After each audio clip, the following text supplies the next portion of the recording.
friends, John Layton here. Do you know that context is important? Have you ever taken something out of context and found yourself in a world of hurt? I know I have. Maybe you receive a text message or an email, or you happen to pick up on the tail end of a conversation, and removing a portion of wording from its context allows us to derive a completely different meaning than the original intent of the person that was communicating that thought. Do you know that whether we're reading our Bible or simply going throughout our daily routine, context is the key to unlocking the deeper meaning and the divine purpose behind each and every word and each and every situation that we encounter?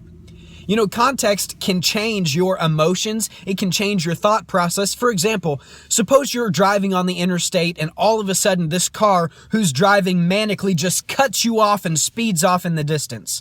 Now, out of context, we're going to be pretty ticked off with that driver. What are you thinking? Why would you do that? But suppose I were to give you a little bit of context that was a mother whose choking baby was in the back seat, that she was rushing to the hospital. With that little extra piece of information, your emotions and your thought process totally changes.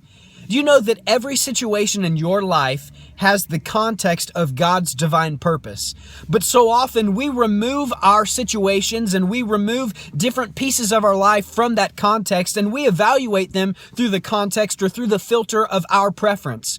And when I do that, I will always encounter disappointment because I've planned this and I have purposed that this should happen and I have decided that this is how my life is going to turn out. And so when my situation does not meet my expectation, I find myself in a world of hurt and disappointment.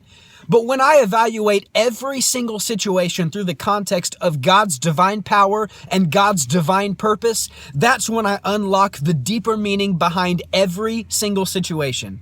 Friend, God has a plan and a purpose for your life, and everything that takes place, from the smallest minute detail to the biggest, most traumatic or exciting thing, God has a plan and God has a purpose. So today, let's evaluate each situation, each conversation, and each location through the context and the filter of God's divine purpose. When I evaluate through the context of my preference, I'll always find disappointment.